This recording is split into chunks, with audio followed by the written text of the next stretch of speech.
Hi, and welcome to Best in Tesla News, episode 32. Lucid reveals their upcoming electric car, the Lucid Air. The ID3 gets some bad test results. Rivian is starting pre-production. Nikola gets badged by a short seller and partners up with GM. And a Tesla Model 3 drives all the way to Everest base camp. Yeah. All this and much more to come on today's episode. Let's dive right in.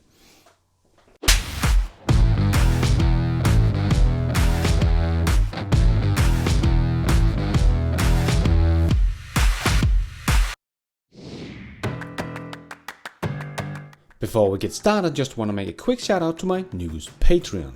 Royce Walkenhorst, Rob Collin, Carl Cochrane, Mark Andrew Harmon, Doug Robinson, Patabi Matvaharam, Tim Swikart, Paul to Pilot, and the Guru is you. Thank you so much guys for your support, and let's get into the news. Let's put our living stereo stylus in this groove.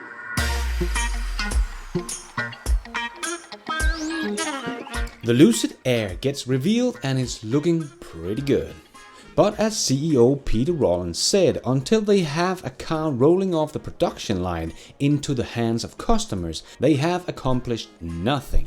And Peter knows how difficult this is. He was a chief engineer on the Tesla Model S, so he definitely knows what he's doing, but also knows they have the most difficult time in front of them, and that is to get this to production. But the car itself really seems to deliver what we were expecting in terms of range and acceleration and top speed and so on. They do have experience from the racing world and have already shown some good results, so I think this could be a very good addition to the EV market. They are aiming for the luxury market, which I think is very smart since that is not in direct competition with Tesla. But I think luxury automakers like Mercedes, Jaguar, Aston Martin and so on should be the ones who should be afraid. Since this is yet another startup that is coming out with an electric car that are beating the other guys. This car even beats the performance car, the Porsche Taycan, on all performance specs, while being a much bigger and versatile car. Not voting well for the future for the Porsche, because even though the Lucid Air is a very expensive car, the Porsche Taycan Turbo S is still more expensive with its $200,000 price tag. The limited Lucid Air Dream Edition, which is coming out first in mid-2021, will have a starting price of $169,000. Later comes the Air Grand Touring at $139,000, then the Air Touring at $95,000, and sometime in 2022 comes the Air that will start at $80,000. But for a car that's aiming for the high-end luxury market, I think they have made a really good job putting this car together. They did also show they want to copy Tesla's business model, providing people with Powerwalls and power packs with their battery technology. But we still have to wait and see if they will be able to get this car to production and just how many batteries they will be able to produce to get all this off the ground. If you want to see the whole reveal, I will leave a link to it in the description below.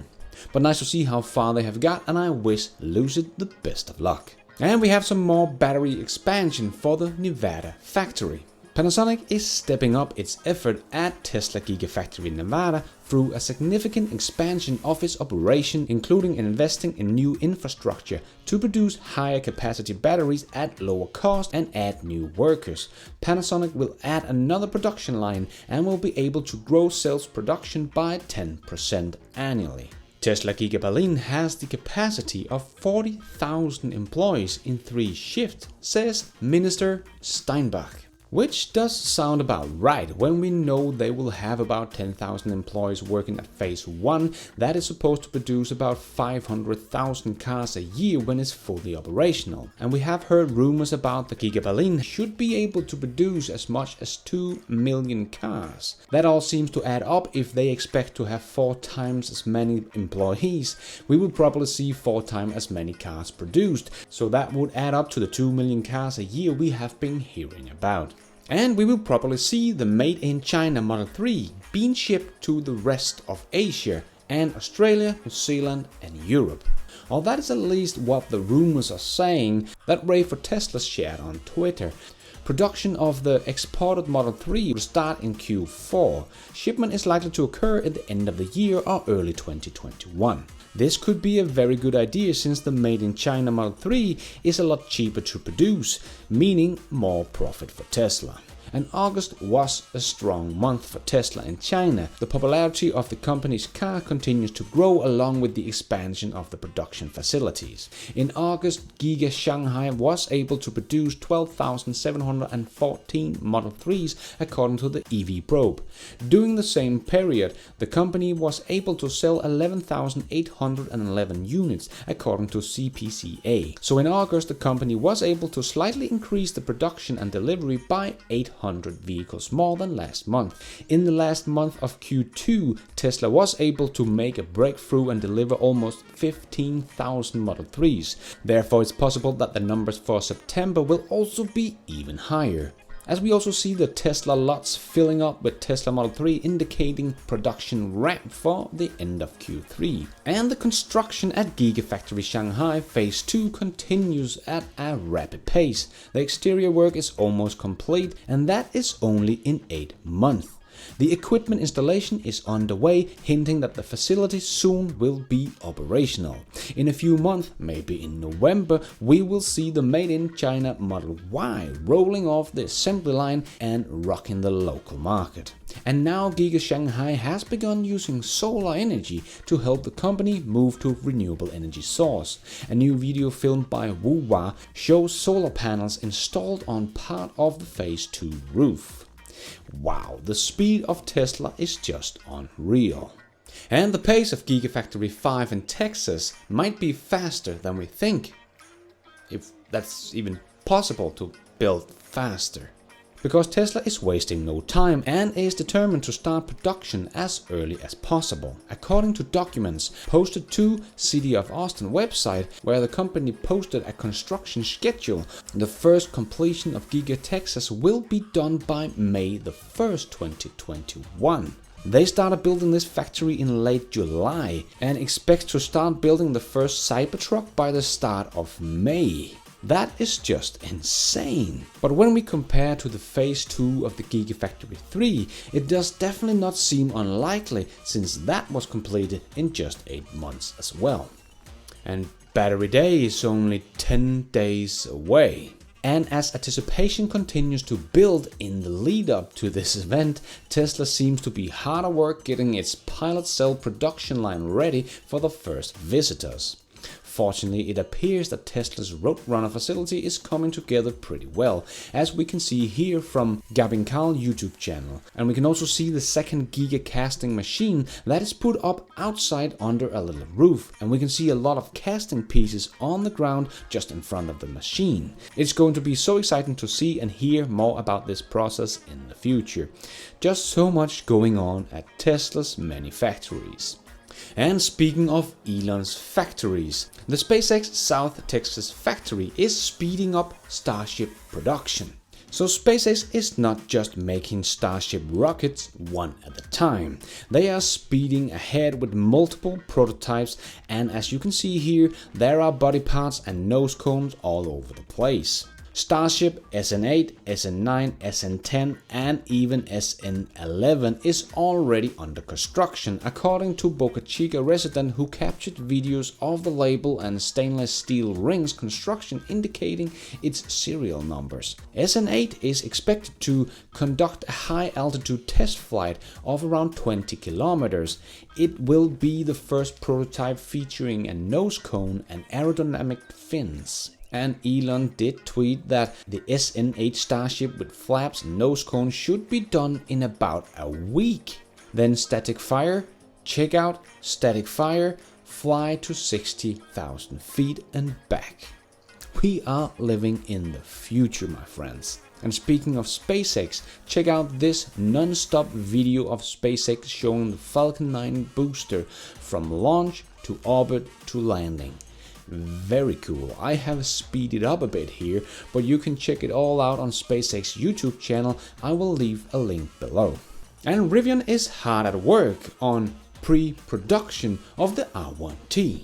The R1Ts are now rolling off the line one at a time. As they said, these pre-production vehicles will be used to ensure we meet and exceed expectation. We look forward to bringing deliveries next year and are focused on achieving high quality and durability targets. And some good news coming out of Germany for Tesla's full self-driving plans. Because Germany wants to make a new law, so it will be the first country in the world to allow fully autonomous cars level 5 in their streets. So maybe Germany will be the first place where Tesla will be allowed to drive their autonomous cars. This sounds like a future road trip would be in order. And some more bad news are coming for the Volkswagen's ID3. Because it was not just Elon Musk that was out test driving the ID3 when he was in Germany last week. Because Auto, Motor and Sport ran a test of the ID3 to help break down the German automaker's new EV offering. One of the strengths of the ID3, they said, is that the drivetrain and chassis works perfectly. But that was kind of the good things they had to say, because the range that was actually supposed to be one of the ID3's strengths seems not to be able to deliver what it has promised.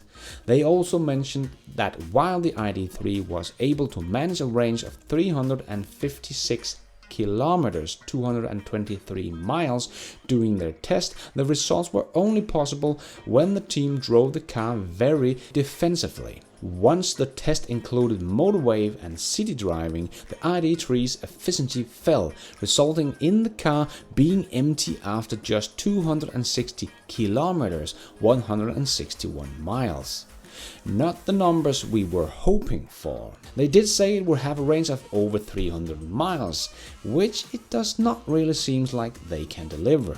So not really a competitor to the long-range Tesla Model 3 that have a real live range on motorway and city and mixed driving for about 400 kilometers, 250 miles, compared to the ID3's 260 kilometers or 161 miles. Not really in the same ballpark and not what we were promised. And Volkswagen is known for its quality, but Auto, Motor and Sport was not impressed with the quality of the car. They wrote that plastic is used in the interior elements, which is sensitive to dirt, and the inside of the hood looked like it was painted from a spray bottle. The electronics shows obvious weakness, the infotainment system starts up slow, the navigation system often remains inaccurate by several hundred meters, and the car's system does not call online service at all. The 10-inch monitor is relatively far away from the driver and therefore somewhat difficult to operate. Switching to voice control is not much fun because the system does not work properly and quickly. The Volkswagen ID3 test car cost almost 49,000 euros, almost $58,000. Auto, Motor and Sport writes that in their opinion this car should cost half as much, especially given the average range. Volkswagen needs to make improvements as soon as possible. Ouch, not the best test for the ID3 and not the best debut for Volkswagen's MEB platform. Hope they will be able to improve this and do it fast. And the sale of the Tesla Model 3 is still rising. Tesla Model 3 sales in August show an increase in vehicle demand around the world. In Australia, the most popular model from Tesla became the best-selling electric car in August and in 2020 as a whole. And Elon might have found someone who will mine nickel for him. Tesla is in discussion with Canadian miner Giga Metals about helping to develop a large mine that would give Tesla access to low-carbon nickel for its batteries, three sources familiar with the matter said. Giga Metals' Turn-Again mine in British Columbia has measured and indicated resources of 2.36 million tons of nickel and 141,000 tons of cobalt, according to its website. In comparison, Canada produced 180,000 tons of nickel last year. Giga plans to produce about 40,000 tons of nickel and 2,000 tons of cobalt a year for 20 years. Not a bad deal if if Tesla can make some kind of partnership with these guys and get all that nickel for Tesla. And another partnership I'm more skeptic about is between Nikola and GM. So Nikola partners up with GM, and as you know, I have been very skeptic about Nikola, but this partnership just made me even more skeptic. Because GM invested $2 billion in Nikola, and you would presume that this was because GM wanted some of Nikola's breakthrough technology. Because Trevor Milton has been talking for years about Nikola having the best battery technology in the world, a game changer, and the best hydrogen technology in the world. But GM is going to produce Nikola's Badger pickup truck with GM's battery technology. Why in the world would you do that if you had the best battery technology in the world? This partnership does not make sense. I do understand why GM would do this because $2 billion sounds like a lot, but GM spent $4 billion last year on advertisement alone. So $2 billion to get to ride the Nikola hype train and get a lot of press around the world and hopefully for a year and show the world just how serious they are about electric vehicles without GM really having to make a whole lot of EVs but riding Nikola's hype train, and GM can keep selling their ICE cars. But if GM really believes that Nikola has something to offer other than hype, I really don't think GM has really dived into Nikola. Because to me it's even harder to see Nikola for all the red flags that are in the way. And I think GM has just shot themselves in the foot. But then things really started to go downhill for Nikola, because a short seller called Hindenburg came out with a report on Nikola with a lot of allegation against Nikola. Trevor was of course really quick to come out and say it was all false, and he would work through the night to come out with answers to all the allegation in the Hindenburg report. But that of course did not happen. Instead, Nikola just made a statement saying that all the allegations were false and they will take legal action against Hindenburg. So once again, Nikola shows nothing. And the stock price have been tumbling down ever since GM and Nikola made their partnership for the both companies. I think GM just made a huge mistake by investing in Nikola, but that GM would actually invest in this company in the first place just shows me how little they knew about the company and how desperate GM is. But it is of course a short seller that is coming out with all these allegations, so we have to take them with a grain of salt. But I think this partnership in itself tells that Nikola doesn't really have anything, because if they did, they would of course be using this technology in the Nikola Badger. Now suddenly the Nikola game-changing Badger with the breakthrough pickup truck is suddenly just going to be a GM electric pickup truck. This screams that Nikola has got nothing. There is of course no proof yet, it is all just speculation, so we all have to wait and see how all this will play out. But it doesn't look good. And something that does look good is the Tesla Model 3. And one of them from China has gone where no other Tesla has gone before. In an epic 5,500 kilometers, a 3,400 mile road trip, a white Tesla Model 3 dual motor 4-wheel drive started a long journey from Shenzhen all the way to the base camp of Mount Everest. The Tesla Model 3 owner stated that he experienced zero range anxiety since there were electric car chargers in every hotel he stayed in, allowing him to leave the next day's journey on a full charge. And the car did not lose any performance in the high altitude as normal internal combustion engines would do. So it was actually a really good car for the job. That is quite the ultimate road trip right there. And some good news from my home country, Denmark, where we might be getting some cheaper electric cars. Denmark has long branded itself as one of the world's greenest countries, so it may come as a surprise that it is also one of the most expensive places on earth to buy Tesla and other electric cars. Under existing Danish law, a Tesla Model 3 long range will almost cost $100,000 next year with all the trimmings. More than a fifth of the price tag comes from an extra tax. Last Monday, a government-appointed panel presented a recommendation for how to shift Danish buyers over to electric cars and away from petrol-powered vehicles. The proposal included lower registration taxes on electric cars, including Teslas, higher petrol prices and higher road taxes for conventional gasoline models.